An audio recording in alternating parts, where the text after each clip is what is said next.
Okay, I think I'm alive, boys and girls. My camera keeps fuzzing out on me. Anyway, weather report for October 5th. It's a horrible one. I don't know if anybody noticed last night, but on the God Talk, Cordova met Otangelo Grasso, and they have teamed up to form this horrible Octo-creatipede. And I looked at it, and it was so evil. And I don't know if you can, boys and girls, you don't have to watch this video. You can review it with me, and I can help you get through this. But anyway, Cordova and Otangelo Grasso together are going to spew more pseudoscience faster than anything that you've ever seen before in your life. This is incredible. It's this union of these two pseudoscience spewing beasts. It's horrible. Anyway, interestingly, Otangelo said, George Bond said, "Where's Speed of Pudding?" on the stream last night. And the God Talk, Otangelo said, "I blocked him. I don't want him here anymore." So apparently our breakup is like really complete. Now, Otangelo, along with a lot of these other guys, particularly Beta Wolf, John Maddox, they won't talk to me because they don't know how to argue with me because I fuck them up. And one of the reasons I fuck them up is I think I see the meta issue in these things rather than being drugged down into the weeds with them. I can actually spot sort of a more general kind of rhetoric that's going on with them and attack them on some of these ideas about information and biology, and they just don't want to talk to me because they don't know how to argue with me because they can't make a point with me. I won't I won't follow them down their pathway. They like to lead you down a certain dialogue, and then they're like, "Oh, and now you can," and then they feel that they won. But I don't do that shit. So they're scared to death of me, and that's okay, Otangelo, because I don't need to fucking talk to you anymore. I've got all the information about you that I need, basically. But I want to play a little clip here. Immutable is supposed to join me, and I want to talk about a little bit about the meta dialogue that's going on here. And this particular, I'm going to go to the middle, sort of, and then I might review all of this. Nathan, you come up in this video that Otangelo did last night. I linked it in the description. It's Salvador Cordova on his forthcoming peer-reviewed science papers. Now, in this video, and on Standing for Truth, they mentioned it too, that Cordova is going to have these peer-reviewed papers published. But in this video, as far as I've gotten so far, is not admitting to having anything published. So I'm really confused. I reached out to Cell because I don't want to misrepresent anything. And I don't know if he's being cagey about not mentioning it or if they got it wrong. He said that he's a reporter, and I know he's working on a book, and he's been busy with that. But there are some really interesting things. But listen to this one. Let's see, where are we? Yeah. That throws a lot of complication, and they can't quite throw a very simple evolutionary explanation for this. The complexity is just mind-boggling. And so there's a very bright future. That's why some people wonder why I'm not so eager to fight on the internet. I'm just like, just give it time. 10 years from now, these guys will just look kind of funny that they're even arguing with us. Yeah, that's the most important meta rhetoric that's happening in this discussion is listen to this again. There are some things which are not. Yeah. That throws a lot of complication, and they can't quite throw a very simple evolutionary explanation. Okay, so the rhetoric we're getting from the creationists is that all this new science, in the last 5 years or 10 years, has uncovered all this complexity, and evolutionary biologists are so shocked that the cell is complex, and we can't throw a simple evolutionary explanation. And That is so ridiculous to say that out loud. But this is the way they think. They think that somehow scientists didn't think that life was complex or that evolution was complex, completely ignoring the mountains of literature in the last 100 years on all of these subjects. And who in the hell do they think are making these discoveries? Creationists? I mean, he points out one, this Joe DeWeese, who is a creationist, and he got a paper out on topoisomerase. And the reason he did is because he's actually studying topoisomerase. He doesn't talk about creationism in his papers. Therefore, he is a valid scientist. He just has a different worldview. It doesn't matter. It doesn't matter what the fuck your worldview is, as long as you keep it out of your science, that sort of thing. Oh, there I am, foul mouth. I do swear a bit, sorry. But anyway, evolutionary biologists never said that the cell wasn't complex. We are not surprised that all of this is complex. We're not surprised about the sugar code or the glycomes or the histone code or any of this stuff. These guys are surprised. These guys are skimming the top of science and throwing one complex sounding thing out after another, making it sound like they really know what's going on underneath, inside the paper, inside the science. And they're using this, and Cell says in 10 years, it's going to be a slam dunk. Evolution's going to be dead. Yeah, they claim that evolution has been destroyed over and over again.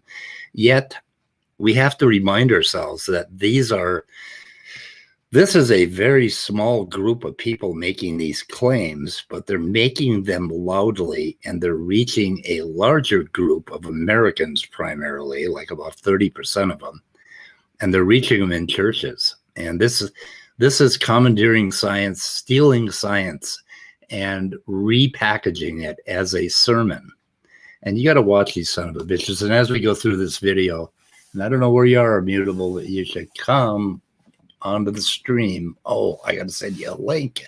Sorry, Immutable. Hang on a second, guys. I have a little housekeeping to do here. Did I forget to give him a link? Well, I'll do one better. Link is going to be in the chat, okay? Sorry about that. I've been waiting for you and yelling at you because you're late.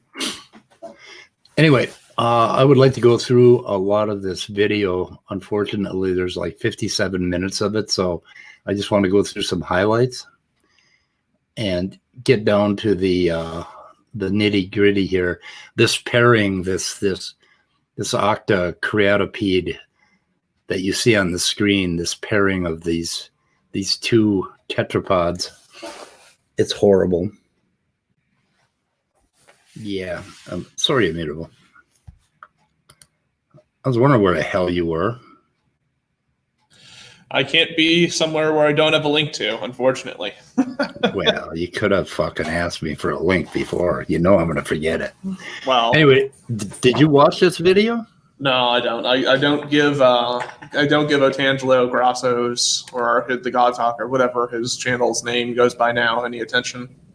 Well, it's my job to watch this kind of shit because this is going to be, this is the coming storm. We're going to be hearing about this crap forever. Yeah, I can imagine. Yeah, there's so many interesting things in the first 57 minutes of this video that I thought we'd go over a little bit of it. But let me play a few clips, try to get you oriented. Sure. Is Sal shooting his mouth off that evolution can't explain something? Pretty much, but it's interesting. What the hell is this bullshit about peer-reviewed science papers? I'm waiting for his reply email to tell me what's going on because I said, I'm a little confused. These guys are advertising Cell is about to publish, and then in this video, when he was asked directly, he downplayed it. And yeah, I have no clue. Give me 1 second. Yeah, well, can you listen? Let's see. Better shut my camera off just for the hell of it. Whoop. What do you need a second for? Can you listen while you're having a second? Yeah, I just had to readjust my settings. Okay. That's what you're doing. Most of my research is actually reporting, not writing peer-reviewed articles, but some of these things have come up. By the way, is my audio coming in okay? That was his response to being asked about his papers. That's that's really interesting. I mean, he's probably reporting for like ICR or other like creationist organizations. Could be. But yeah, I think that Sal recognizes that he has job security with these creationist organizations. Yeah. And he doesn't want to like lose that. He doesn't want to jeopardize that by exaggerating his role. And he's kind of portrayed himself as somebody that like almost was an atheist for a few years in between. But when you listen to him, he's pretty much been involved in this creationist fight since he was a teenager, I think. Yeah, he's described himself as like almost always being a creationist. Yeah. Like even though he claims to have held like evolution for some time. Right. But when you hear him talk about it, it doesn't sound like it's consistent. Yeah, and you get that with all of them. I used to be an atheist, and then you hear the story. It's like, when exactly were you an atheist? Mm-hmm. Like he was a college activist when he was like in his 20s, I think, for creationism, and and he's been. I think it's been like 40 years because he is older. He's a hell of a lot older, and he looks pretty good for his age. I'll tell you. Okay, let's see what else. Hang on a second. I got to do a bit of housework. Housekeeping,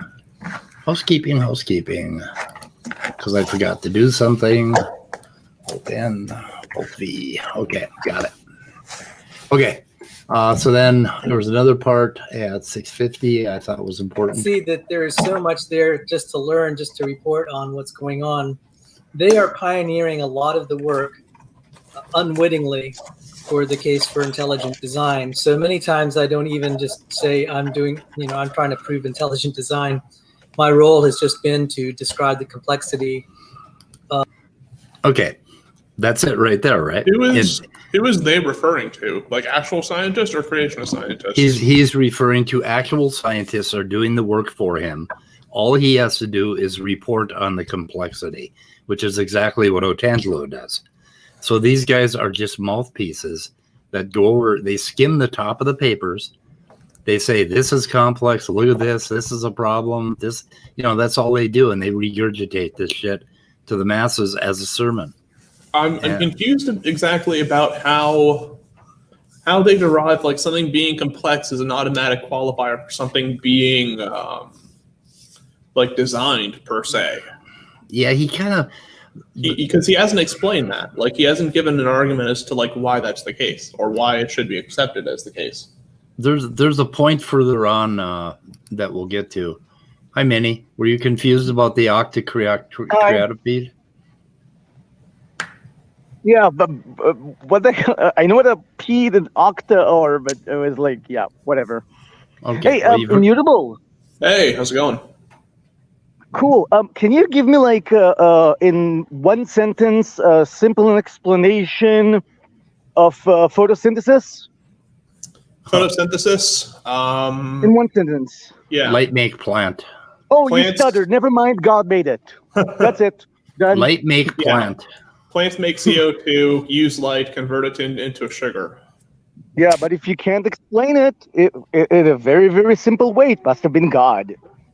Yes. I would also like to point out that in Israel, where you don't actually have creationists so much, I have seen people claim that evolution is such a stupid idea that the only country in the world still teaching it is Israel, and everywhere else they stop teaching it because it's so stupid. Yeah, that's not true. Really? Yeah. Actually, they don't teach evolution in Israel. You don't study it in school. Really? Really. We're that we submit to religious ideas there. You don't study evolution. You barely mention dinosaurs. Yep. Wow, you're missing out. I mean, and I'm not a paleontological person, but you're missing out on so much of like the biology. I've read Jurassic Park. I can pronounce Prococomp signatus, and I'm fine with that. Yeah, it's jeez. Okay, so I just heard back from Cell. He is working on 4 to 5 papers. He's not sure if they will get published in a secular journal. And then he mentioned that there are other journals like chemistry, engineering journals, math journals, where they're trying to publish these things. So they're trying to get published in secular journals. And let's see, they think, okay. And that, By the way, that's what he's doing. Theoretical, I wrote that. I haven't read the article and I know squat about math, but the article that they talked about getting published in Theoretical Biology, it's a very niche paper. It's a very niche journal. Its impact factor has just reached 2 in 2019. Boy, so, that's barely existent. Exactly. Now, that doesn't mean it's a bad journal, but it does mean that it barely has any impact. Okay. It's really weird. Like, so for people that aren't really in the lingo with like scientific papers, impact factors, like they apply to like journals, but they also apply to individual papers. But an impact factor really is a measure of like how important or how significant a paper is, like within the field that it's being addressed in. Yeah, it's a metric where we take how many times have articles from journal X been cited in other articles, in other publications. And you would see that a science journal article has an impact factor of 9 or 10 because it's been quoted by everyone. And from some, let's say, neurology journal, it would be 6. And if you go down to 2, that kind of means no one's reading that or quoting from it. So yeah, well, people are going to notice it. People are going to notice this article, and there'll be a whole coming out about it. But it's just this article on statistics and some mathematics for looking at fine-tuning of biological systems, which actually could be important. I mean, this could be some good science for looking at how biological pathways are fine-tuned, but it's going to fine for evolution, I'm afraid. His case, or if he's trying to make a case that it finds for ID, I doubt he's made that case. I wouldn't. I'm just saying, if they do publish, always check in what journal. Is it an online rag or an actual journal? How much of an impact factor that journal actually has? It's very easy. You just Google it. And I'm if surprised. It's not a very important journal, if it's only an online journal, if it started like 2 years ago, if it charges for publications, I would recommend going to, I think it was Potholer54, who gave like metrics on how you can determine if a study is good. So you can find that in his channel somewhere, how he finds sources and how to evaluate if something is a good source. So even if they do get published, let's check if they get published in a normal journal. What just happened? Yeah, no direction. I do keep in mind that Behe is a creationist and he accepts universal common ancestry while explicitly arguing against it. Behe is kind of a weird case because he's a person that actually does have, it's either cell bio or biochemistry his training is in. He's a very smart man, but he is... I would say he's deceptive and a little bit dishonest, like in terms of like how he's trying to argue for intelligent design, because like especially in the Dover case, he excludes by definition like proteins having a different function like than the function that they currently adopt as a grounds for rejecting evolution. Yeah, it's the same thing you see it a lot with physicists that are religious, where they try to claim that the Big Bang had God in it. And you notice that at some point they start leaving the science. Yeah. And if you don't watch out, you think that the whole argument was scientific. Yeah. Where it wasn't. You have to listen to these people very, very carefully. Yeah, typically they'll try and use the Kalam cosmological argument with that one. I think this is a good journal, and it has let's see, what do they say? It covers a very wide range of topics of interest in many areas of research, and so they're expanding the horizons, and we should look at this stuff. We have to look. Yeah, at I'm this not stuff. saying we shouldn't. Yeah, and I've said again and again, the impact factor only tells us that this is a niche journal. It doesn't say it's a bad journal. No. And the journal has been around from 1961. So, and it's by under Elsevier, and Elsevier are basically good. If it's from 1961, it's not some kind of new online rag. Right. So I'm not saying it's a bad journal, but it's not exactly science, or is it? Well, some of it's not well acknowledged within scientific communities. Or not of great interest. Yeah. And there's a lot of stuff like by David Abel and D'Onofrio on information, and Dennis Noble, and we're always pushing the horizon, and that's good. We should push it, but we should be very careful that we actually understand what we're pushing. Yeah, and we shouldn't be engaging in what they are going like, no, I don't care if it was peer-reviewed. If it's intelligent design, it must be wrong. Right. That's not what I'm saying at all. Just saying, have I done 739? With fine comb. Yeah, you did. I did do 739. Okay, let's. I'm not sure what happened here. That DNA only encodes or processes maybe a very small fraction of the actual information inside the cell. I read 1 or 2 or 3%, something like that. Yes, a lot of it could be in the glycome, and then also just in the 3D structure of all the pieces, the protein. Now, the interesting thing here is that they're basically talking our talk, that the DNA codes 1 to 3%, and like, which way do they want it? I mean, is it 100% functional, or is it 3% functional? So now they're trying to say that this glycome, that there's some sort of replication or whatever, and they're I don't think they really understand what the hell's going on. And the glycome, as far as I'm concerned, right, and as far as my knowledge extends to it, the glycome isn't determined by the genome, not in a direct fashion. It's determined by indirectly. Yeah, it's determined by competing activity of phosphorylation and phosphatase enzymes.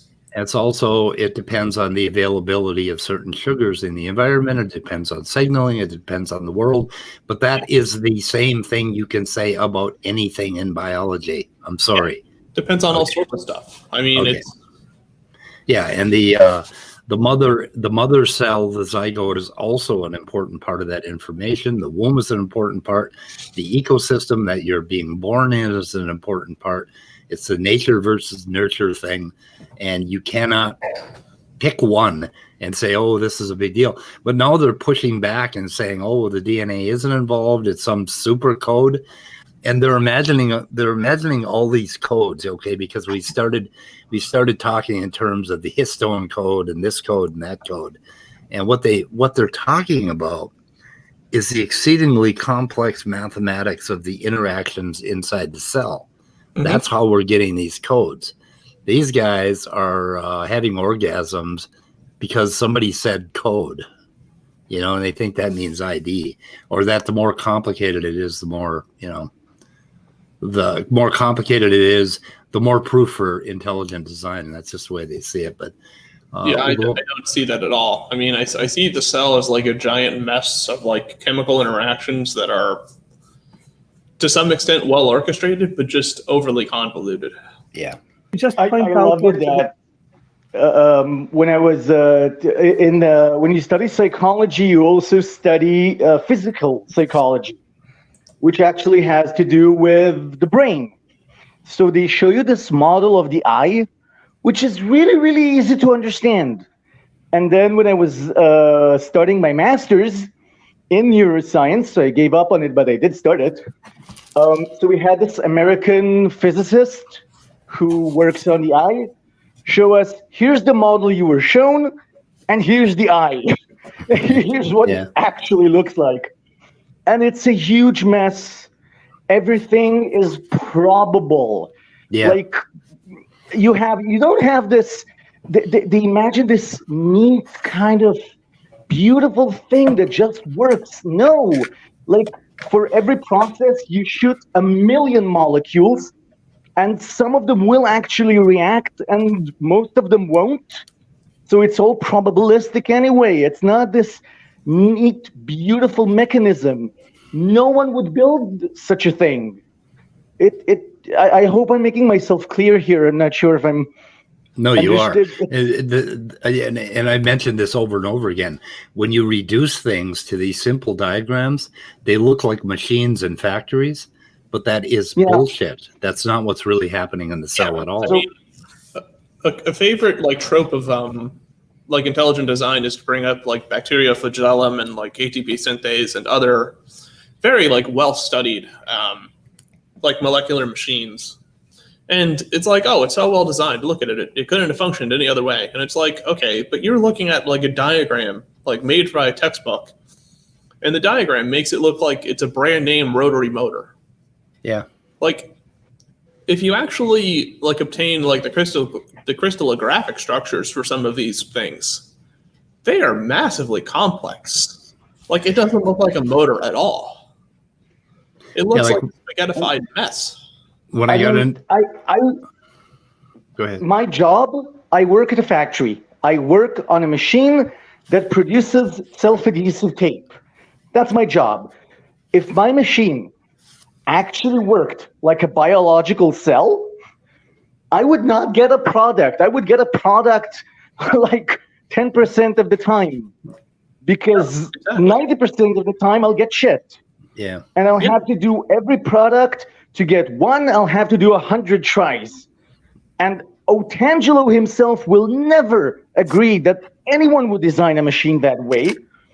But then he looks at the cell as a simple diagram and says, yes, it's perfect like my machine. Yeah. No, this is a simplification. This is...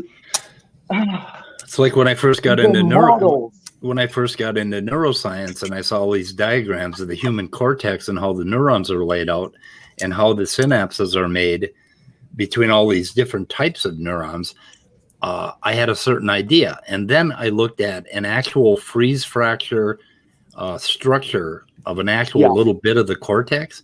And it looked, have you ever seen head cheese? It's like weird ass cheese that they make in some Eastern European country. And it's like this big mess of like little round circles packed into each other. Yeah, that's what it looks like. Do crystal and nacelle colorings. Yeah. So I mean, the reality shocked me. I mean, it was like, oh, I had seen this nice little diagram, and then I saw it, and then when I actually cut into a cow brain, I'm like, holy shit, this is so different than these maybe diagrams. A way to explain this. Let's take something that everyone can understand. Let's say if we talked about how you get pregnant, we would say sperm meets egg, you're pregnant. In reality, a gazillion sperms run around, like all of them get lost. Maybe one reaches its target. Maybe it gets in. So how is this? Who designs this? Right. The sperm actually look like Trump supporters at a rally. And when we design artificial insemination, then we go to something much more similar to these neat, beautiful, clean processes, because then it's actually intelligently designed.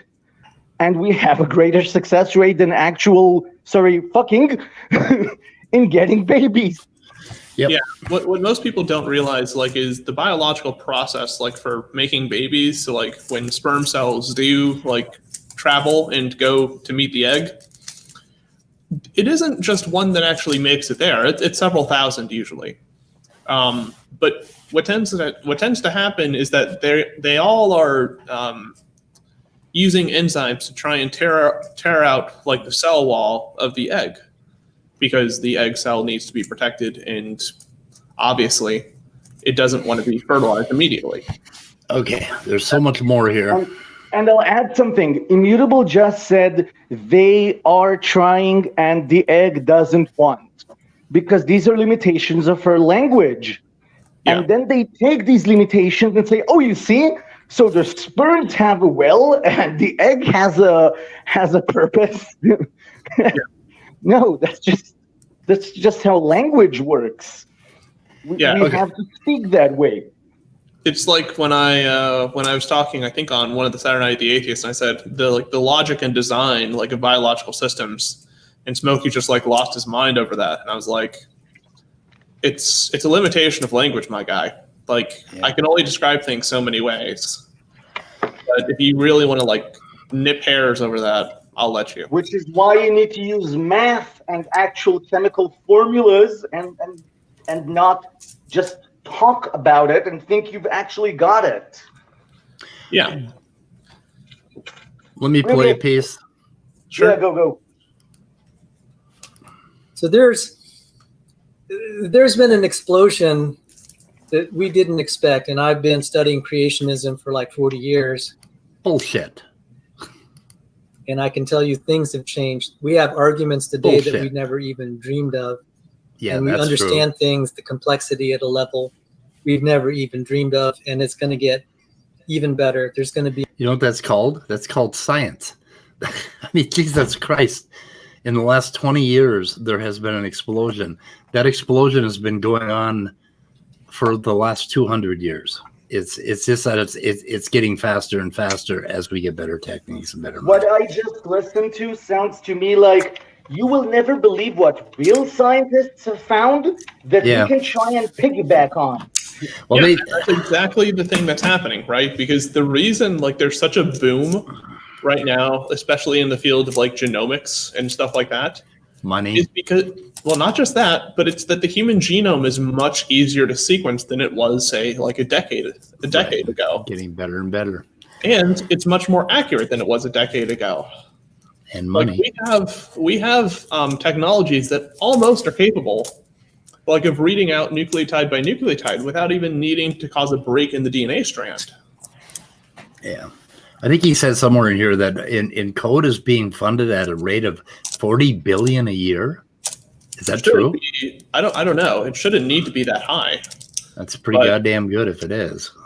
But anyway, so I'm not sure if there's more just amazing things coming down the pipeline. So most of my work has been actually not in peer-reviewed papers, but in just trying to report on like the conversations we're having here. There you go. So that's most of his work, and the explosion is also happening in the creationist mind and their new rhetoric. They're jamming this new rhetoric down our throats, and that's kind of the meta discussion that I want to have here this morning. And there's a whole lot more, so I'll do another clip. Most of my work has been that's actually not in peer-reviewed papers, but in just trying to report on like the conversations we're having here. We're looking eventually to have some means of getting this information out to the wider public. It's not secret, but the problem is everyone's focusing on one thing or that thing, and they're missing some of the really interesting things that are going on. Yeah, we're missing your particular worldview being superimposed upon current scientific research. And again, no one is surprised that life is complex and that evolutionists never were looking for a simple fucking solution to evolution. Maybe in 1920, I don't know. That was a while ago. But it's more than that. He's implying that someone is hiding the information. Yeah. Who's hiding what? Show me a YouTuber that cannot get his hands on an article. Right. This is covered by magazines. This can be found on Google. No one is hiding anything. And we all know everything is getting complicated and we're figuring out more. What he wants is people to think that it stands for design. But That's what he's worried about. And he's making it sound as if someone is hiding this. This has some No one's hiding interesting repercussions. Oh, let's see what I got at 17 Looking here. at these research teams that actually see how the cell works, very rarely do I see someone whose formal education or PhD was in evolutionary biology. They want chemists. Yeah, They want chemists. They want engineers Like and James physicists. Stewart. That's just what I see. Yeah. Anyway, they Yeah, imagine that, because that's what chemists are trained to do. Yeah. That's what. Okay, can I interject? Yeah. The Weizmann Institute, okay, in Israel has one of the leading neuroscience departments in the world. However, they can only get 12 students a year, and biology students they can take from the biology department. So they're looking for physicists, linguists, and electrical engineers, those that they cannot draw from biology. Does that mean what now? Yeah. It doesn't mean anything. It means these are the people we need to study this.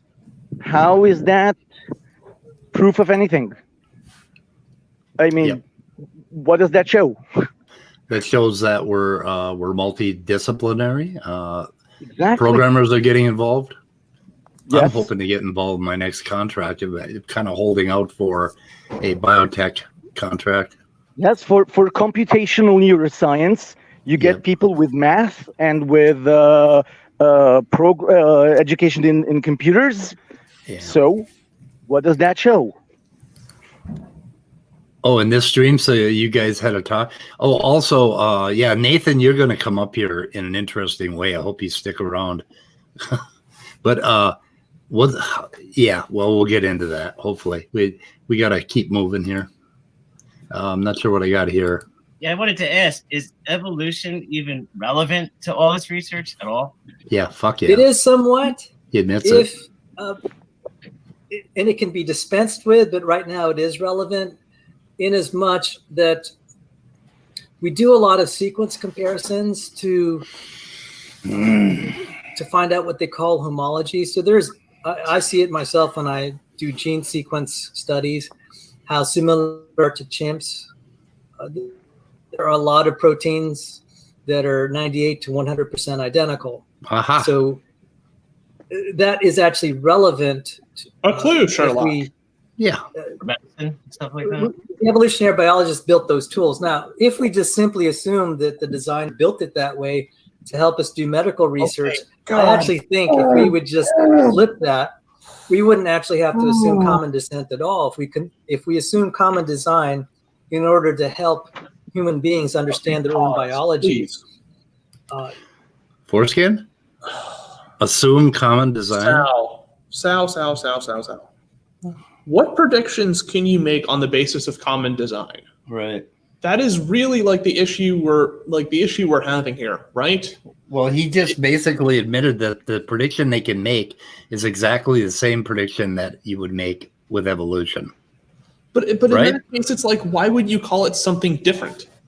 Like, you accept the core evolutionary idea, but you don't like what it's called. Yeah. Like, changing the name isn't going to change what it represents. Right. They think it's going to make a fucking difference. But they do want to prescribe something. They want us to quit talking about evolution. They want us to talk about intelligent design instead. Yeah, Or what difference is that going to make? But the thing is, right? Lots, actually. Sal inadvertently conceded that evolution has helped, right? Because he just said, well, yes, we do use evolution, and it has helped in finding like homologous and paralogous genes. Okay, fine. What has common design, like as a hypothesis, what has intelligent design as a model in creationist minds done, like in the lab, in the real world? Yeah. Can I ask an even simpler question? Sure. And if I'm doing a study that has nothing to do with evolution, so I don't call in an evolutionary biologist, what does that prove? Absolutely zilch. Zilch, I yeah. wouldn't call a common designologist either. Right, but when you're It dealing, depends on what you're studying. has anybody ever lost anybody they loved from cancer, or know anybody that died of cancer?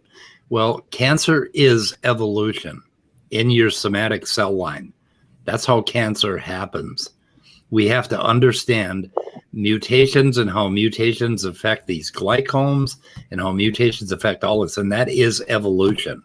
And they'll grant us that.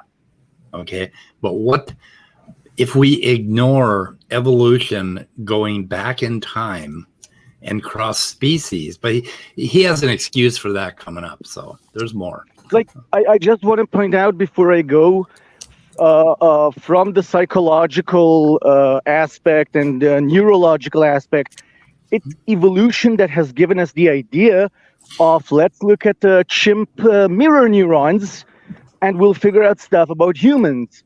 Let's do LD50 studies on mice before we do or anxiety or anything else on mice or rats. This comes from evolution. Yeah. And now they say, oh, but we don't need it. Yeah. Yes, you do. And that's the part they're going to miss. The important part, primate evolution. Yes, but now that it's already there, this basis that evolution gave us, they say, okay, so now we can remove it. Yeah. And you know what? Since we're already doing it, they're sort of right. But evolution got us there. With creationism, we would never have come up with these concepts. How would we be studying these things? No, in fact, you actually would arrive at the opposite conclusion, right? Because under like a creationist worldview, you wouldn't assume like that a paramecium or like an infectious bacteria in any way is related to its host, right? Because they're completely different life forms. You would think they're completely like divorced in terms of like the kinds and how they're related to each other. And you would have no way to determine like what an appropriate like way for treatment would be, right? There would be no method you could say like from that kind of scientific basis of saying, okay, well, what type of medication should we give this person? How should we go about like providing treatment for the sick individual? Yeah. Yep. Okay, did I play 1827? I'm not sure. Guys, I'm going to go because I'm going to work. Have fun. Bye-bye. Oh, have fun at work. Not, but yeah. Bye-bye. Bye-bye. Okay, have I played 18? Let's see. It would work just as well, but that's just not politically correct. So yes, they're relevant in that they built these sequence algorithms that are actually pretty useful, but they arrive at the right conclusion for the wrong reasons. So they built a sequence. They built a sequence. I'm losing the word. Anyway, they built these sequences to identify parts of proteins, and they built them from looking at the cross-species conserved parts of a protein. And he gets a little further into this. Let's see what he So yes, they're somewhat useful, but they come with baggage that we just don't need. And what is a fucking baggage that we don't need? I wanted to ask you in regards of the glycome, Saul. Just for those that don't understand yet what we are talking. Okay, they're getting into the glycome and the glycome code, and there's a whole bunch of stuff there. But I'm gonna zip ahead here. I think past that to 24. Yeah, you get to see the complexity of the cell. Every year, we just start to see just what amazing machines these are, and it's not going to stop. So what has happened is the intelligent design and creationist community has gotten an ally that has a lot of money and a lot of determination to show the complexity of the cell. There we go. Whereas the evolutionary biologists want to say this is junk, it's really simple, and it's not that complicated. When the fuck have we ever said that? Have you ever heard that? No, I haven't heard anybody say that at all. No. I've seen like glycobiologists and people working in like proteomics stunned by like just how robust the cell is, like just how convoluted like some of these regulatory networks and things are. Where? Like, please tell me the name of the scientist like that's saying these things are simple and we didn't think they were going to be so complex. Yeah. Like I'm just I don't know, they must be. They must be going back to pop literature from 1950 when they first discovered the DNA code, and we thought it was one gene, one function sort of thing. One gene, one protein type of thing, which is what Stanley thinks. I don't know what the hell they're talking about. But then we go on to can you hear that coffee grinder? Yep. Oh, God damn it. I should mute him. Anyway, okay. Inheritance that is not direct. The sugar code is not directly inherited through the DNA, because what happens is how the fuck sometimes would that work? The sugar actually acts as a template to other sugars, and that's why it just totally bypasses that's how what happens. Work. Yeah. Yes, and the only way that information can get transferred from one organism to another is through the mom, through the zygote, or through the DNA, or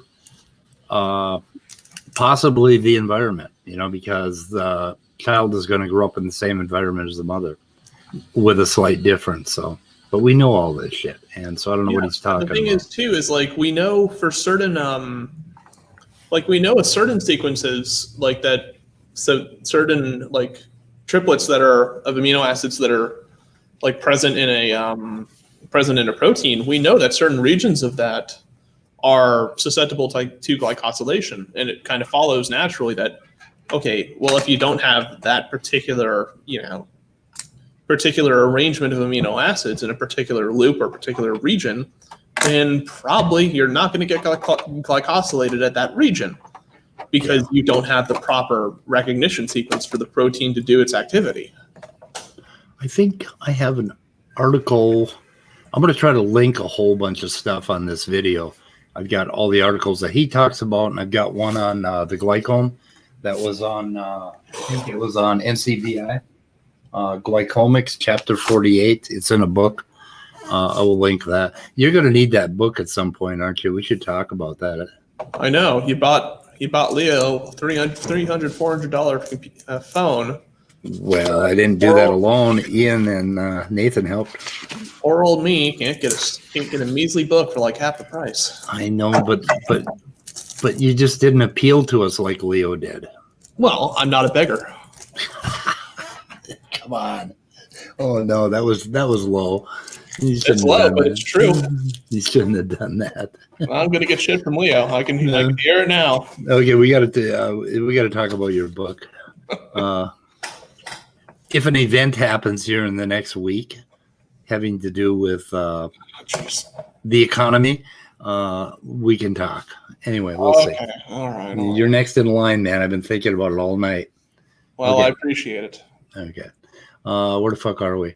Let's see. I think we'll go to 27 and see what we got there.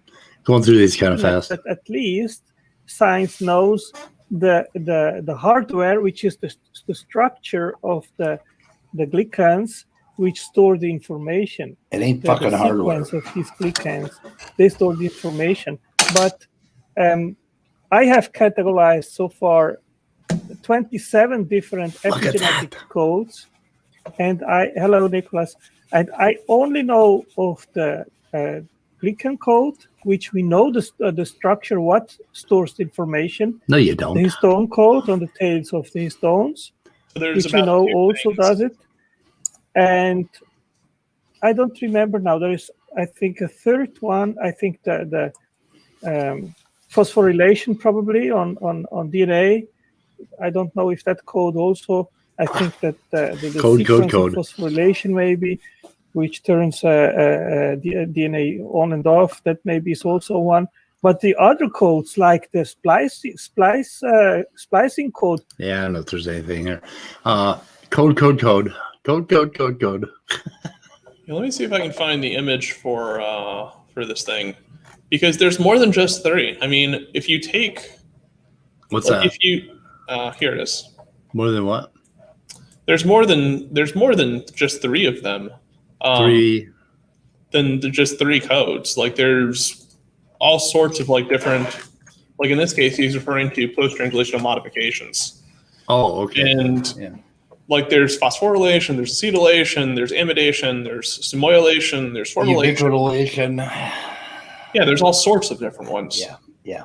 And the thing is, right? Like the site I just linked to, we have a fairly strong understanding like of the types of different modifications that occur. Trying to develop algorithms like to like predict like what parts of proteins might be susceptible to that is a different story. Ubiquitination. Yeah. That's a modification to a protein that makes it susceptible to degradation. Yeah. Ubiquitous. Yeah. Okay. Let's see. A molecule gets attached to a protein called ubiquitin via bonding with lysine. Yeah, they actually sell that stuff at Sam's Club for about $30 a bottle. And I brought it up to the pharmacy counter and I said, do you know why this stuff is called Ubiquitin? Ubiquitous? Yeah, it's ubiquitous. Yeah, it's not specific. You don't have to eat it. You don't have to pay $30 for it and take extra. I mean, you got a lot. Trust me, dude. You got enough in your cells.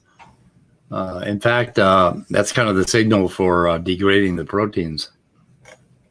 Yep. Okay, jockeying ahead here. Okay, so here's where he starts talking about his topoisomerase, and I think, God, I hope I didn't skip something important. Interest then in trying to understand what this code is. And I wanted to point out, I said, what's the relevance of evolutionary theory? I said, well, they almost get it right in that they are correct. Yeah. If you see the chimp sequence here versus the human, so the chimp is on the second row. Let me try to expand this a little bit. Can't see that for a goddamn thing. Yeah. You can see the chimp sequence is very, very similar to the human.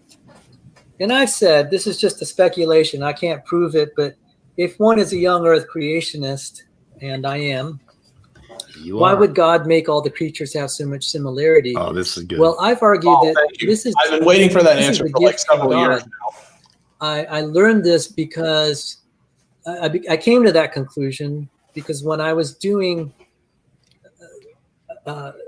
some research as a student into neuroscience, I was tasked with doing just a student presentation on one particular famous experiment, and I asked the graduate teaching assistant whom I was assigned to, where did they get the cells? He said, "Oh yeah, these are immortal stem cell lines," and I realized that those were embryonic immortal stem cell lines. They got no, they're not. They got their data by using cells from an aborted fetus. Foreskin? Unless he's referring to the cells I think he's referring to. I think he's referring to HeLa cells. Oh, he's I think they have some embryo. Well, I mean, they have tissue from basically fetuses. And he is horrified that a child gave his life for this tissue. You know, that's sort of thing. When you refer to immortal cell lines, typically you're referring to like HeLa cells. Right. Which are like historically significant. He's going to make a bunch of claims about this topoisomerase. And this particular, I think he was involved in a paper because he did some of the work to do these alignments. And at the top here, you see human and chimp, which are highly identical. And then you see differences as you go down to frog and chick and all that stuff. And which is exactly what we expect to see. And evolution predicts this. Mm-hmm. You know, there's going to be these non-conserved sequences, and he makes some interesting points here. He is totally wrong. Aborted human fetus. I was devastated. I did the report doing a presentation on an experiment that had been done, so it was more or less just like a this one he was summary article. Sounds like it was a while ago. The students loved my presentation, but I had deep down, I just had a lot of sadness that they were sacrificing human babies to be able to carry out this experiment. It just no, they didn't do it to. They didn't sacrifice a baby to do the experiment cell. They did it with an aborted fetus. Yes. And I realized then this is why it's a gift from God. We have creatures that are similar to us because we don't have to kill children. We can use mice. I feel so. His whole point. Okay. Yeah. Sal. Let's ignore that part of Genesis, shall we? Yeah. let's look after the creatures of the land and, you know, of the sea and everything else. But yeah, God forbid, let's use animals for our own purpose instead of taking care of them the way in Genesis it commands us to. Okay. Yeah, that's great. He makes it stronger. So, okay. Sorry for the mouse.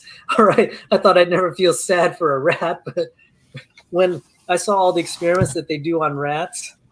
Yes, I've seen that. I've seen recently that rats and the human cell is very similar in many ways. The human cell, I think, has about 200 different cells, and rats, they have 100, but also the genome size 40. and so forth is very similar. So that's quite interesting and surprising. Yes, and I've been saying... What? Why is that surprising? Or is it just surprising the creationists? Why is it surprising? We're both fucking mammals. Yeah. Well, they kind of drill into this whole let's kill the fucking animals for the humans. You know, the creationists always try to say, well, we're not that similar. And it's like, well,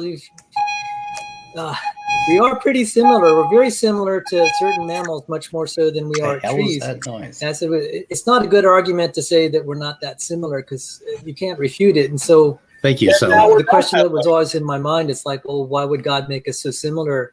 And then I began to realize it's a real gift from God. We can understand ourselves by sacrificing animals.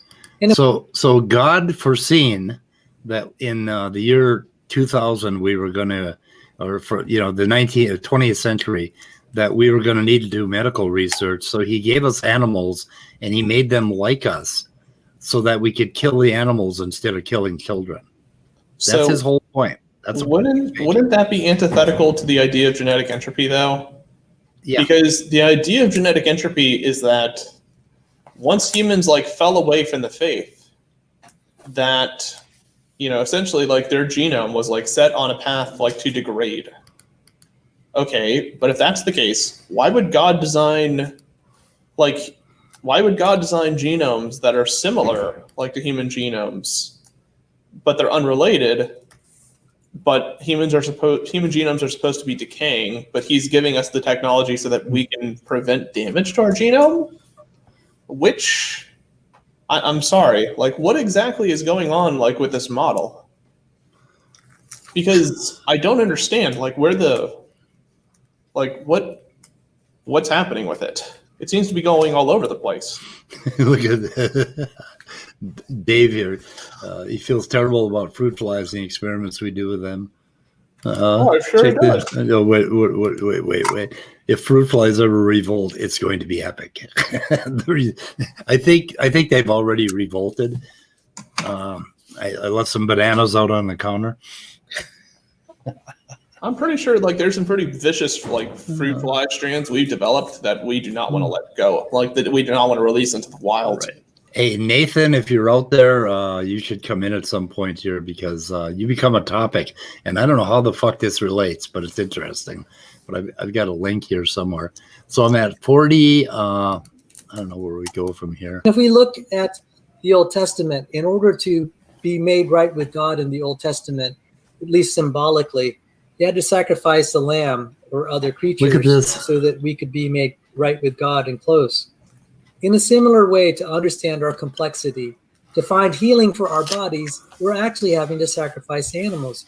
There's a parallel here. This is the provision, and again, this is just theological. This is the provision God gave us, that we have this hierarchy or stairway from simple to complex, and also this stairway of dissimilar creatures like yeast, all the way to humans. We study a Yeah, so why did God do it as a stairway? Why was this? Why is there this similarity which gets more and more dissimilar? Why was it a stairway? Why did we need that? Why not just make the fruit fly and the mouse and everything have the same genome as us? Why the differences? Why did we need this stuff? Yeah. Why the mutations? I'd like to know. I'd be interested in that answer because. But anyway, this is another reason why I'm an anti-theist. Their whole thing is man is supreme. all animals serve man. Fuck the animals. Fuck the environment. It's all about us. It's all about our salvation. And fuck the environment, because that will lead to the apocalypse, and we can all go to heaven and have our paradise. Well, it's basically like this nihilistic framework where it's like, oh, the world's headed to hell, so. Yep. And it's like, yeah, so why does it matter? Why does any of it matter? And they claim, he makes a claim somewhere in here, I may have missed it, that atheists, I think he does it later on. We'll let it. A lot of the ENCODE work, the basis of it, not they love ENCODE ENCODE specifically, but the beginning of the studying of the histone code was studying yeast first, because it's too difficult to try to study the histone code directly. Actually, yeast is just a really wonderful thing to study eukaryotes, because there's so many of them. They're so easy to reproduce, and that's why they do it. It's in humans at first. They had to start with a simple creature. And no, that is. And I've actually thought about it. I said, if God had only somehow just created humans and there were no other creatures, there'd be no way we would learn about our biology without volunteering each other to do dissections. And I have a really good suggestion about who should be first to volunteer. And if you look, what's ironic about that statement? If you look at the course of like medical science, that's basically what happened. Yeah, right? that is, yeah. Like the way we learned, it's interesting, Sal. The way we learned predominantly, like back in the Dark Ages, about human disease or like disease in general was when humans were the thing that got infected by those diseases. Yep. Like it's almost impressive that if you look at history, that's exactly what we saw. And then once we learned, wow, organisms are more similar than we thought. Oh, well, that means we might not be able to need to use humans necessarily, but use animals because they have an evolutionary relationship with each other. That's why we use animals. And wow. What is that? I think that's you. I think that is me. Maybe it is. I don't know. What the hell you're doing? The rather cruel experiments we do to these creatures. It's really nice that we can just blow apart yeast and fruit flies and learn about ourselves. And they're just terribly cruel experiments we do on fruit flies where we change their histone code and their legs start growing out of their head. I mean, that would be unthinkable to do on a human, but we can. Actually, that's done with gene splicing mostly, but I don't know. Yeah. Flies. So when evolutionists say, well, why would the designer make us look designed? And I say, look evolve. I said, first off, what you're really saying is, why are we similar? It doesn't mean that it looks absolutely like common descent.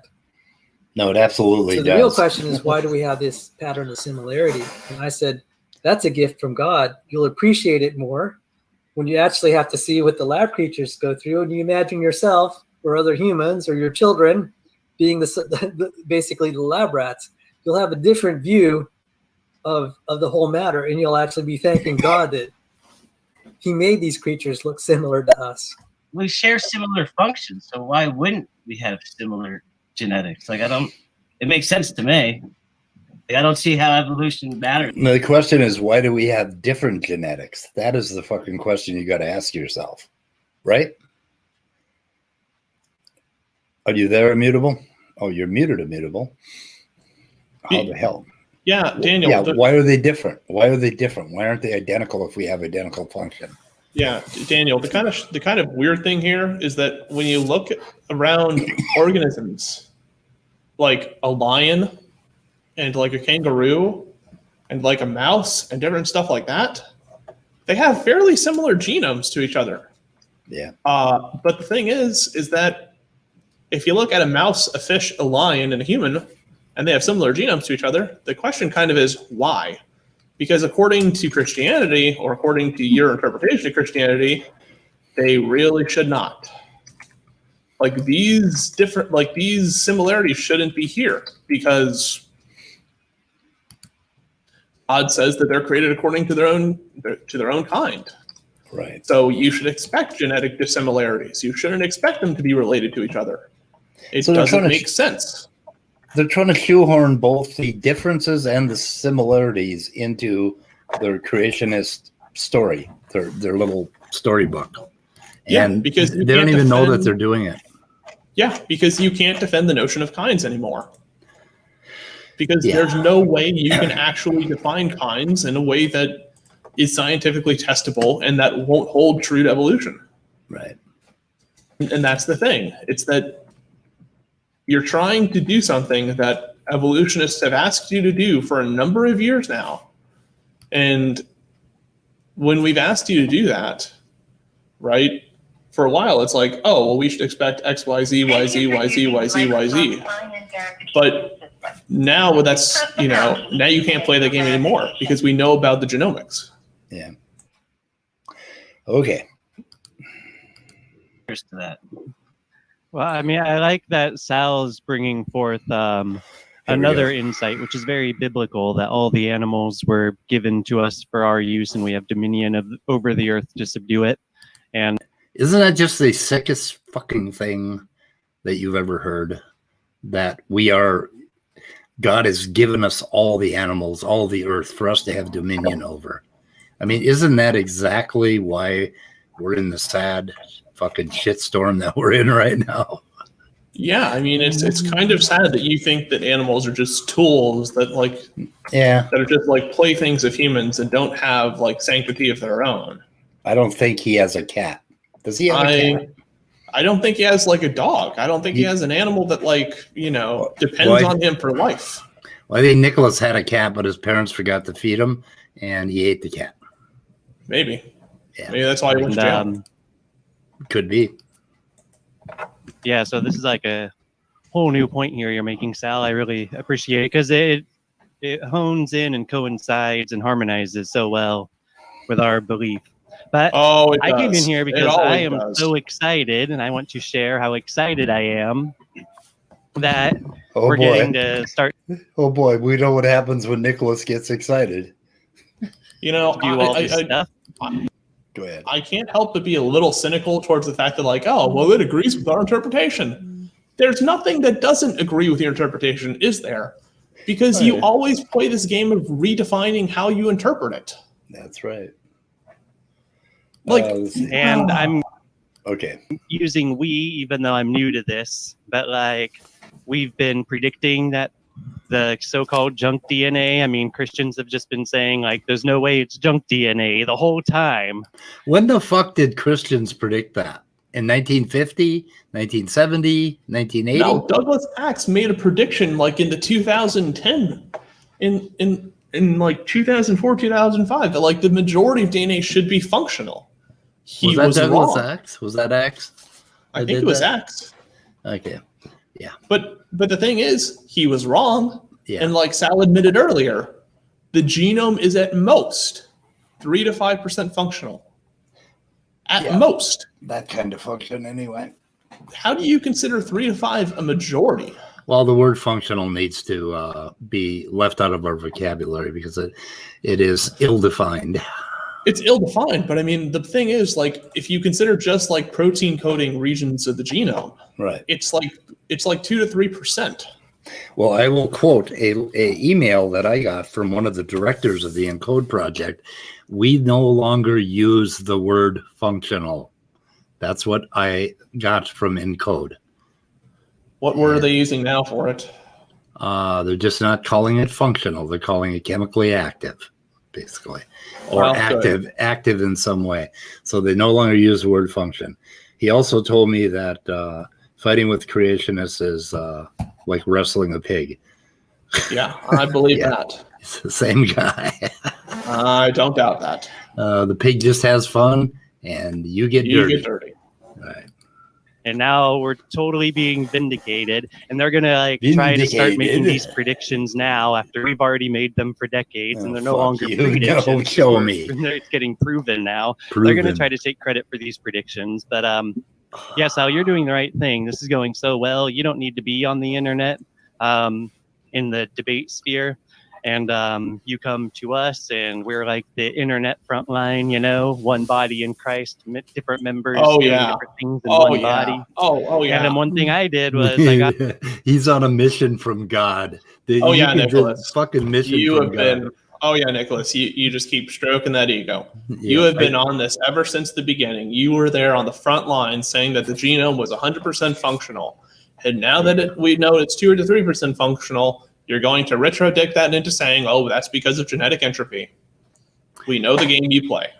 I heard a rumor about Nicholas. I heard that he got half his beard chopped off. I think his daddy finally got the nerve to go down the basement and wrestle him to the ground and cut half that shit off.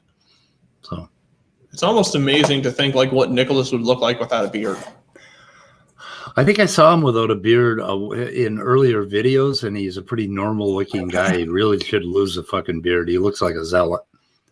Of course, I think he is a zealot. He just looks depraved. And it looks like he's been homeless for like several months. He is depraved. He just said he's on a mission from God. We know he's depraved. It gets worse. An email from Otangelo is a group email, and he was excited about a paper that was published, and he said the floodgates are opening. And I was later the same day, you were talking about your paper, and then I think Otangelo updated me that it's actually a cluster of papers you have, or a small bunch of papers you're working on and stuff. And so, you know, I don't think there's a moment where like Otangelo isn't ever like surprised or impressed by a paper, because that's kind of like Otangelo's trope. Like Otangelo has this kind of thing where like he latches on to a paper and like clings on to it for dear life, because Otangelo likes to read things and not really pay attention like to the rest of the paper. Well, that's why this is so fucking scary. This Octo-creatipede that has been formed by the joining of these two people. This is horrible. This is horrifying. This is scarier than human centipede. Yeah, he said the floodgates were opening that morning, and then that night I found out more about it, and I had to tell Otangelo, and I'm pretty sure that's how this live stream got put together. And I'm just super excited. I love truth, and I love when people learn truth, and truth becomes more known and more obvious. And I am stoked about this. He's stoked. Amen. Well, the creationists have quietly been publishing in peer review. They just can't go out and say evolution's wrong. They're able to, what they've done the honorable thing. If they were hired to do cancer research, they do that. That's how you can witness for Christ. If you okay, so here's the fucking thing here. What is he talking about? They can't go out and preach against evolution. That's what you've been doing for the past 70 years. Right. And every time you've tried to do it, we've fought against you, and you've scurried back, and you've tried to develop new models because the one you propose turns out to be inconsistent with data. Okay, but there's some frightening rhetoric here, and I want to play it again and comment on it. Creationists have quietly been publishing in peer review. They just can't go out and say evolution's wrong. They're able to, what they've done the honorable thing. If they were hired to do cancer research, they do that. That's how you can witness for Christ. If your job is to do cancer research, you publish in cancer research, and you move science forward. And the other thing is, it's a witness. Okay, you pretend to do cancer research, but you're actually witnessing for Christ, is kind of what he's saying. No, I don't see it that way. Well, that's what he kind of said it. He said they're moving the science forward and they're witnessing for Christ. They're witnessing for Christ by completing the job that they were contracted to do. Right, so they're doing the job they were contracted to do, but they're witnessing for Christ. And he makes the case of the guy, the creationist that published his paper that we're looking at the picture from, the topo isomerase. He's a creationist, but he did a lot of really good work for about 20 years on this particular protein. So the thing is, like, nobody gives a rat's behind if you're a creationist, if you're Jewish, if you're if you're a person who is Islamic. People really don't care, because that has nothing to do with science. Yeah. What people do care about, what scientists do care about, is when you start making like religious claims about science and you try to attack it in the way that creationists have tried to for the past like 70 years now. Or try to say something about science based on the Bible instead of saying something about science based on the research you're doing. So, yeah. Okay, so going ahead here, we're going to try to end this soon. Yeah, that was awesome. Excellent. I've from the first time I saw that video, I was planning on doing one about how Dave's being so dishonest and lying. So now that they did the other end of the discussion, I can like. They're talking about Professor Dave. Professor Dave, right? In his video against James Tor. He's doing a video about how he's lying. So Nicholas, proclaimer of the Messiah, is going to do a video on how Dr. Dave is wrong. How about what? Fuck does he think he's going? But there's more. Another About interesting. What? I don't know. There's he's kind of got it confused with somebody else that we know. I put that link in the description to my video when I do it. Yeah. And there's one more thing I want to. Well, But- I'll kind of okay. interrupt when I remember again, because there's something I'm excited to say just real quick when it comes to mind. Who exactly is Nicholas? Like, what video is he going after? The one that James Tor made up, like the one that I'm not sure. Professor Dave made on James Tor? Like, that's the only thing I can really think of that Nicholas would really have his panties in a wad over. When we get through with this, I'll show you the picture. If you go to his site, he's got it scheduled. The video he's going to do tonight, I think, or sometime today. Exodus, And it Feast concerns. of Tabernacles. Okay, but it's more than Dr. Dave. Anyway, How much do you think of it as lying as opposed to just like this is Bitsky guy kind of sounds reasonable sometimes. Occasionally. Yeah.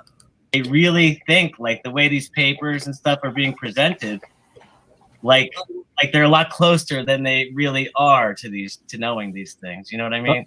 Well, for me to reply real quick, that's a generalization, but the video will be very specific to Professor Dave, and will answer the specific.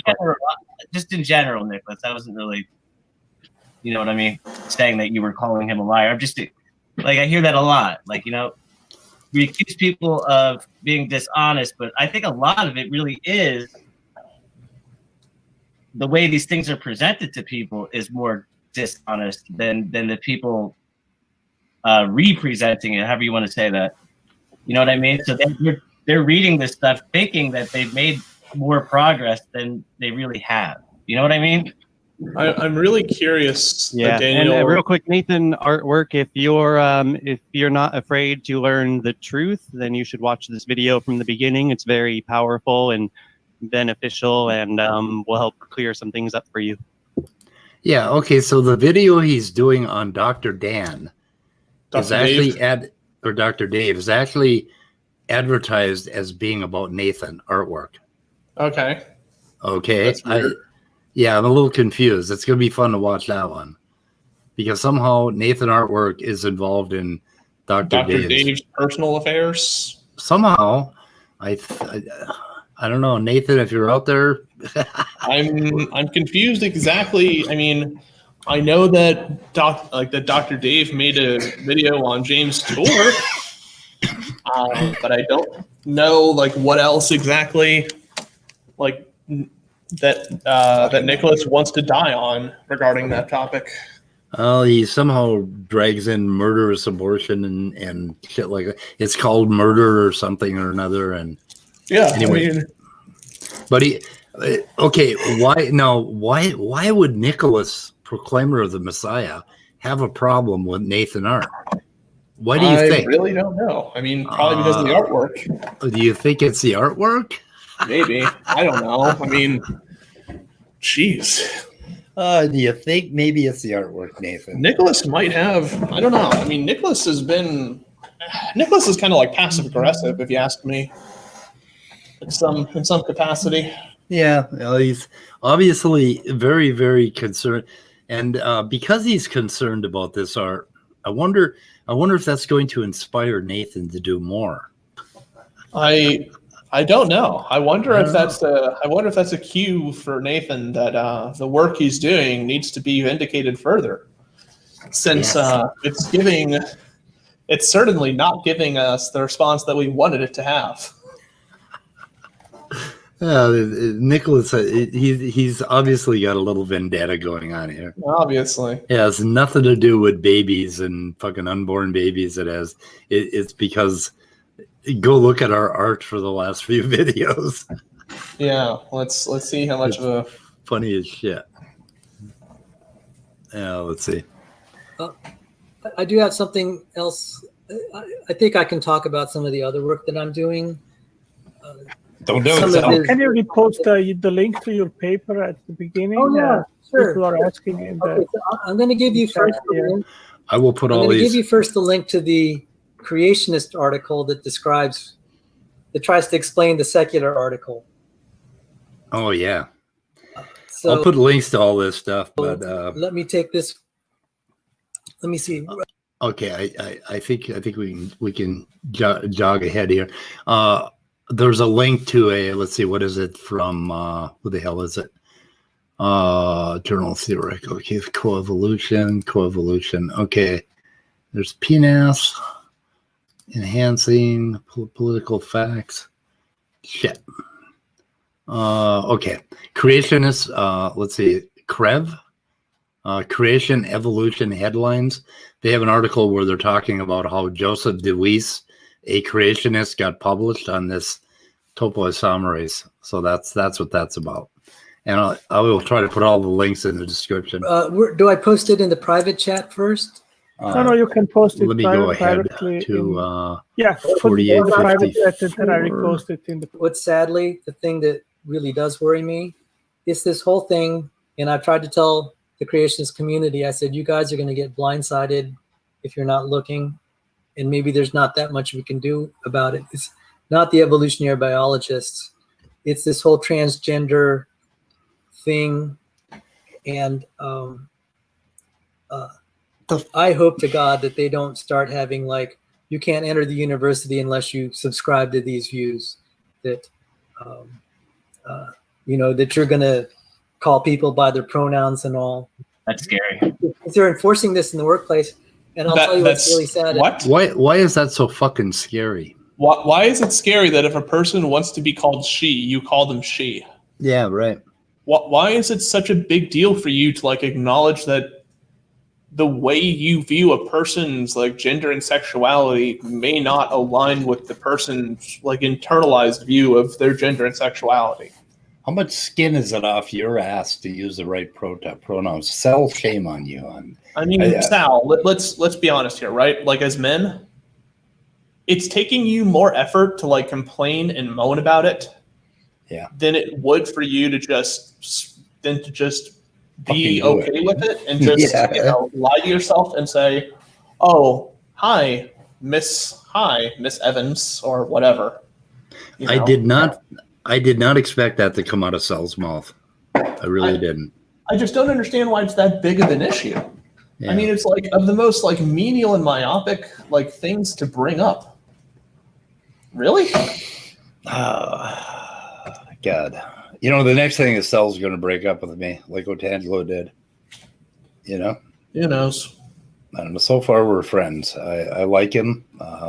He has liked me. I hope my criticism of you, Sal, doesn't get personal like it did with Otangelo. Hopefully Otangelo, not. basically, Otangelo, he can't counter my arguments, so he decided to block me. He even blocked me on his chat now. What an ass.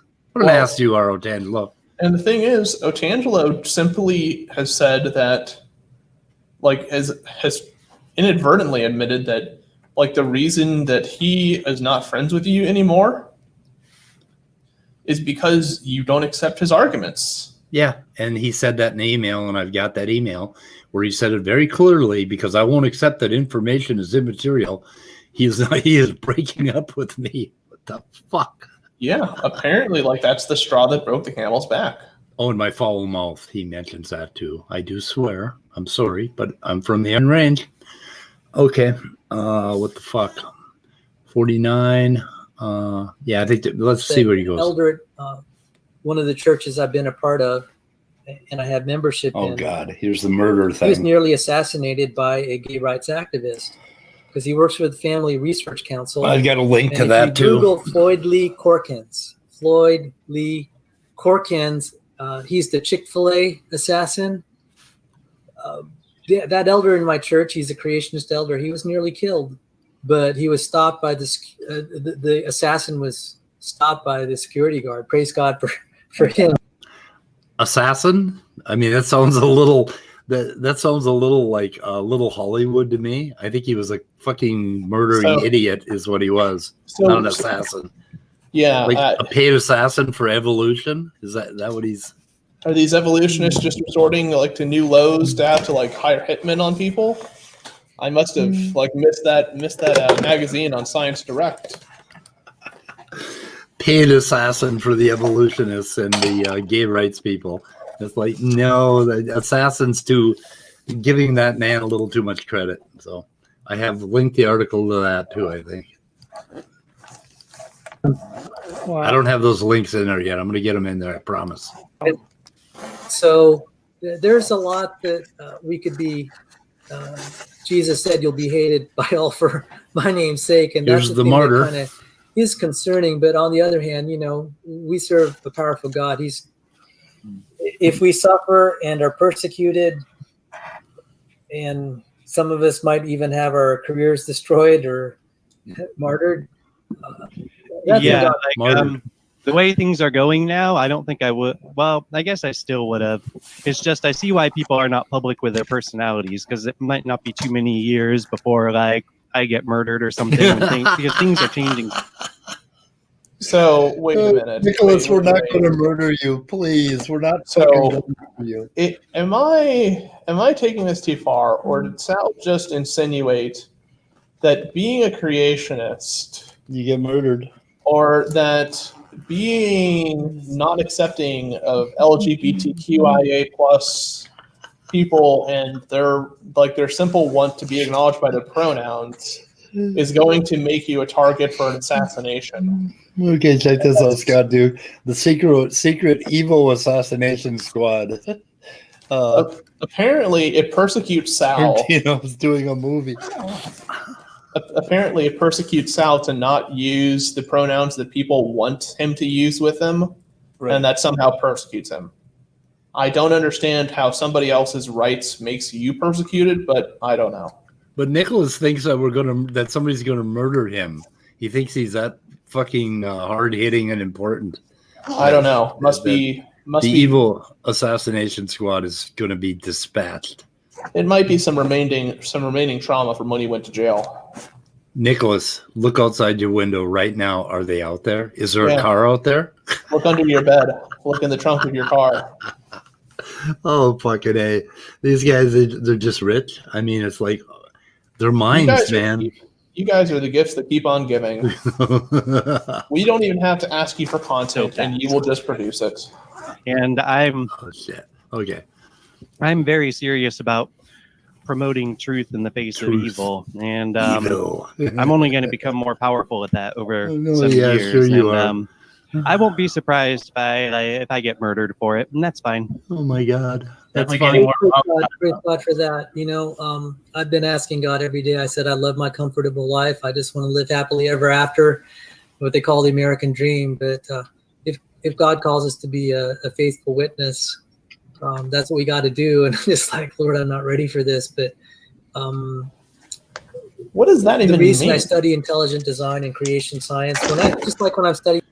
You see that deer that is Bitsky's some person he knows is holding? I think that might be his daughter. That deer got murdered.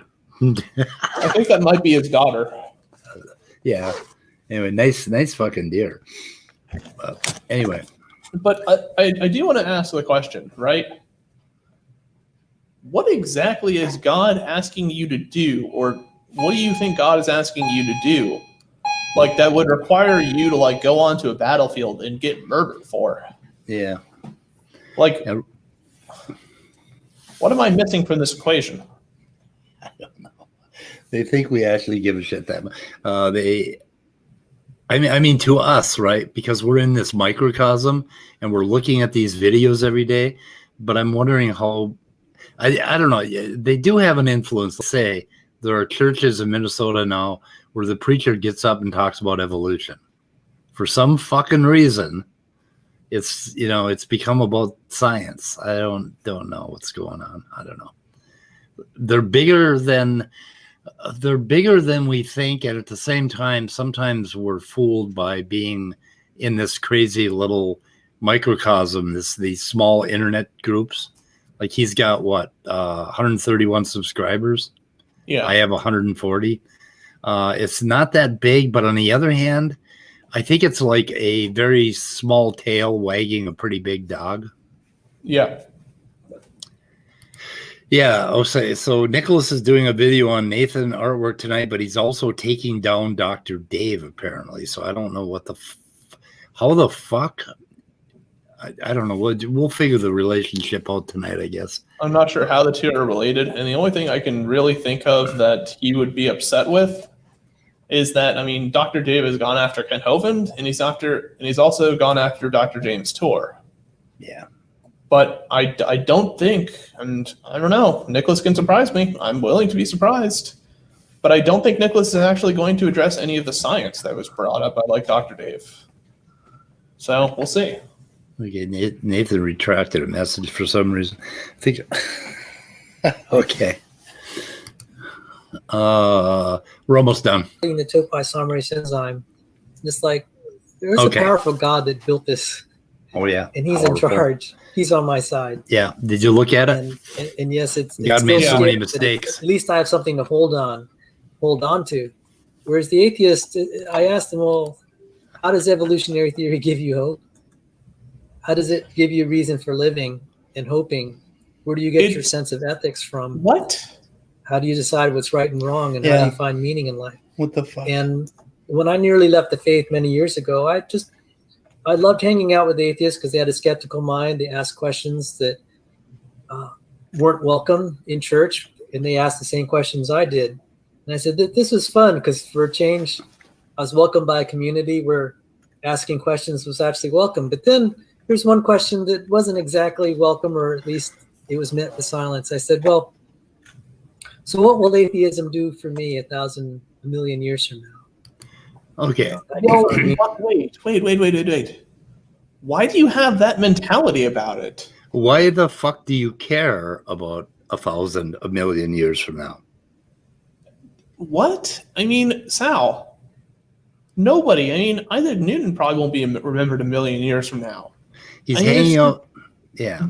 That's not what it's about. Also, where did you get this idea that, like, evolution is supposed to answer questions about morality or like the meaning of life? I don't understand, like, when any evolutionary theorist or, you know, evolutionary biologists ever made that remark. Yeah, it's that whole mindset. Like, okay, he's hanging out with atheists, and he asks the atheist, "What is it going to do for you a million years from now? Me, a million years from now? Like in 300 years, nobody is going to remember that any of us existed. No, not at all. Unless we get a paper published. Well, and even then, that'll be. And then they won't remember anything about us. And it's like, hey, Nathan. Oh boy. Oh, you are on the fucking hot seat tonight, man. The Proclaimer's coming after you. Yeah, apparently you're a hot topic on their radar today, Nicholas. Okay, so think about Nathan, think about projection for a minute. So Nicholas thinks we're going to murder him. Why is he thinking about murder on the same day he's doing a video on you? I know, right? Okay. I'm concerned. You kind of got to wonder if Nathan thinks all the way through before he talks. I'm just saying, are there any cars parked outside here? Or not cars? Is there a horse and buggy parked outside here? You want to look for that fucking horse and buggy. Because I don't think he's got a car. I'm just interested in what he's going to talk about. Oh, I don't know what the fuck. And how does it relate to Professor Dave? I don't know. I don't know. I I don't guess know. he's going to say that this is a product of evolution. And this is why, Evil. yeah, this is why Dr. Dave is wrong, because you get people like Nathan. People Yeah, don't hate me because of my creepish beard. People don't hate me because I hang around misogynists. People don't hate me because of atrocious things that I say. People hate me because of evolution. Mhm. I just want to make an announcement for Nicholas's sake. We're not trying to murder anybody. We're not going to hurt you, Nicholas. We don't give a. When did we give you that impression? I mean, We're I haven't making made fun any- of you. And the worst thing I've done so far is say that Maddox looks like a Nazi, which apparently, like the one time he chooses not to wear a hat and looks like a freaking skinhead, he gets offended by that. Right. You know, and I assure you, Nicholas, this is like the Batman Joker scene in the movie where he's hanging out the window, and it's like, you know, like, I'm not going to kill you because you're just too goddamn much fun. I mean, Nicholas, what will we do without you? What would be the practical value in killing somebody like Nicholas? I know. It's much more valuable to like milk you as a lulz cow than it is to like, you know. You know, he's a delicate individual. I just want to assure him that nobody's trying to hurt you. Nobody's trying to even figure out who the fuck you are. We don't care. It's okay. There's no monsters under your bed. You can go back and relax. sleep. Here's a warm cup of milk and cookies on the table. We're criticizing your ideas, fucker. We're not trying to hurt you. It's like, Jesus. I feel bad for him, man. The worst we'll do to Nicholas and Cell is make them use the proper pronouns, maybe, or shame them if they don't. And the worst I can do with Maddox is say he looks and is say that his appearance at times looks like that of a Nazi. Oh, he shaved his head just to sharpen his YouTube image, you know, as being an asshole. We know that. The thing is, like, I like Maddox's hats, and I was kind of surprised that like he appeared on camera as a skinhead. Yeah, I know. And I was like, okay, I don't know what to make of it. Well, he has also in Twitter called for people to take up arms and go and fight the protesters and guard buildings. So he is calling for the same mentality that got that little kid in trouble in Wisconsin or wherever the fuck it was. Wow. Or was that Illinois? The kid that's being charged with murder now because he took a gun to a protest. Mm-hmm. Yeah, that was a bad move. Yeah. Okay, so we're almost done here. I think we're at 50. Yeah, we're pretty close.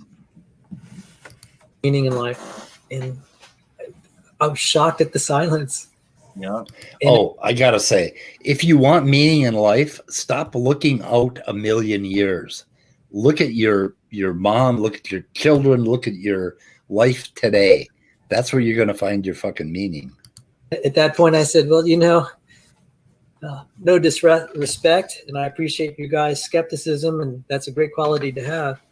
But I think I'm going to go back to Christianity. At least there's a hope of eternal life.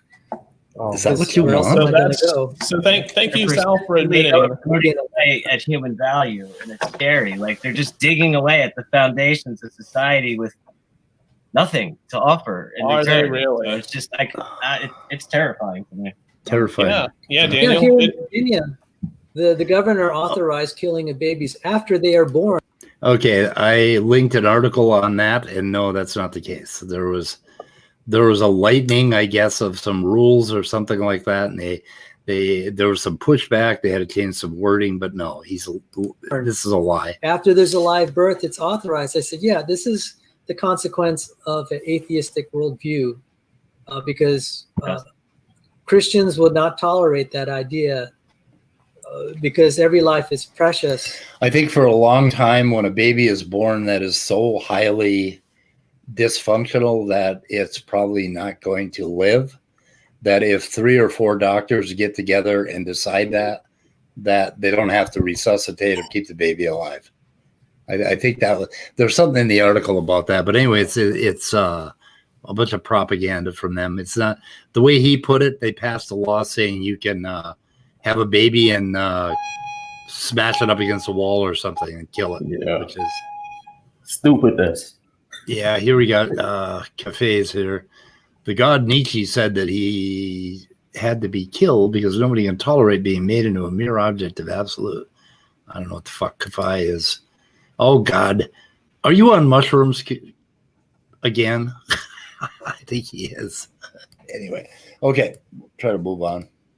And there's a sense of ethics that come from the Judeo-Christian God.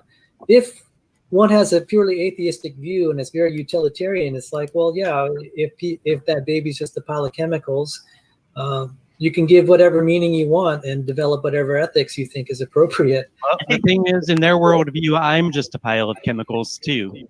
Yeah. They have to fight themselves with that, though, because I still think they have morality written on their hearts, right? Yes, they have. Nicholas, if you're just a pile of chemicals, why would anybody want to murder you? Yeah, I mean, you're already a pile of chemicals. Why would make chemicals more what messy? the fuck? You're already nothing. I mean, you don't exist. Cafe. How the hell do you pronounce your name? Put the pronunciation for his name. Is it Cafe? Cafe? I pronounce it as Cafe. Coffee. Kafa. I'm gonna call it coffee. Okay, so he's got some bullshit about atheism here. But I think let's see. 54, I got something at 55. We'll morality. Run one more minute. It's not consistent. See, their heart tells them one thing, that there's a right and wrong. I don't know about that. Well, okay, I could totally back up then. I'm sorry, I didn't mean to interrupt you. So go ahead. But you notice how these atheistic, you look at Stalin and Mao, just the total disregard for the value of life. No empathy at all. They just, Yeah, now we're going to go to the fascists. Yeah. I just want to bring the scripture to it because God said that he'll make a new covenant with Judah and with Israel, and he will write his law on their hearts and take out their heart of stone and give them a heart of flesh. And that's Israel and Judah, and it's a covenant. So the law on the hearts is not to the atheists, it's not to the nations, I don't know if scripture says anything about that. I'm not aware of it. Well, Really? Oh man. Okay. So I did have, if I may change the subject, I got a little bit on a tangent. There's one aspect of research that is really exciting. Okay, here it is. I got to tell you. And do I still have my screen share up with the isomerace? Let me show you something that's really, really cool. Do you see that? Granted, the evolutionary biologists will acknowledge that the sequences between creatures is different. There's actually a hidden code that we're discovering that helps us. This is really cool. We can actually sometimes, not always, we can predict the fold of the protein if we take a cross-species comparison and put it through various algorithms. One of the algorithms is called direct coupling analysis, but there are all sorts. One algorithm I'm familiar with is okay. Anyway, what he's talking about is they take a portion of they take a gene from multiple organisms, feed it into a computer. They find out what parts are conserved, and from that, they've been able to get some statistical analysis to find the alpha helices and the beta sheets and the way the protein is folded and structured. And it's a statistical thing that they can see because they can understand what parts of the protein or the gene are important and what parts are not. And he sees that as some hidden code that God put in there for some fucking reason. And I don't know where the hell he's going with it. But anyway, that's about as far as I've gotten with it, with the video. And I have links to papers on that too, I think. And I've got like 20 links to clean up and put in here. But it's amazing. This whole thing about atheists not having meaning, we give a shit about animals. And they just said all animals are meant to be dominated, Yep. And none of us are talking about murdering. And Nicholas is like bringing up murder, and they're bringing up assassins, and they're trying to figure out current politics based on the fucking Bible. They keep reading these scriptures and finding these hidden messages, which is exactly what is going to destroy us. I mean, it's just amazing. I don't know. We're coming up on 2 hours, so we're almost done. So Nathan, what time is your where's your debut? Nathan's debut. Do I have it here? I think I put it up somewhere. I'm gonna drop out. There's things that I need to do. Okay, we'll see you later. All right, see you later. Yeah, we're gonna drop out here in a minute too. Where the hell is it? Let's see. I'll go to the site. Hang on a second here. We want to take a look. I don't want to miss this shit. Yeah, me either. I don't know. You know, I'm sure this is going to scare you to. God, it's not listed anymore. Why is it not listed? No, I'm in the wrong place. I'm sorry. Where are we? Oh, this was a hell of a long weather report.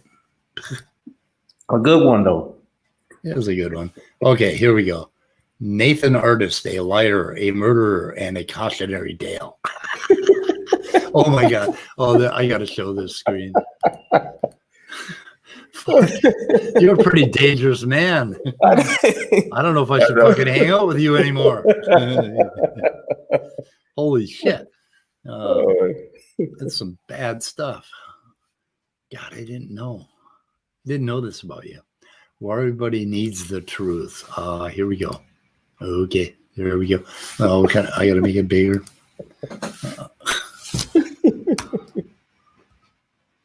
Oh my God! Man. Look at the font he chose for murderer. I know, right? Oh my God! You are one dangerous motherfucker. Like, God damn! Well, you better be careful hanging around me. Yeah, I gotta be careful hanging around you. Anyway, so when is this? This is. Oh, he doesn't have a time. I think it's at 8 hours. Okay. So it's at 7 p.m. Mm-hmm. Popcorn. I know. Oh my God. Oh well. You know, we should point out that Nathan is an artist, and I think you take commissions, right? Yes, and I got a new artwork coming out this Saturday. Oh, is Nicholas in it? I don't know. I don't know. We'll have to see. We'll have to see, because you would never make fun of Nicholas, right? No, not Nicholas. He's a nice person. No, he's a nice man. Mm-hmm. Oh, he is a fucking character, I'll tell you. He just keeps on giving. Okay, anyway, so we're going to end this, and I'll talk to you for a minute backstage or whatever. Wes Craven. Yeah, the Wes Craven movie. Nathan artwork. You thought Jason was bad. Wait till you see Nathan's art. Anyway, I'm saving your chat, Coffee Cafe, and we will talk about this, and I'm hoping you'll come on the channel and have a big talk about atheism and values and all this crap. Meaninglessness. Be a good talk.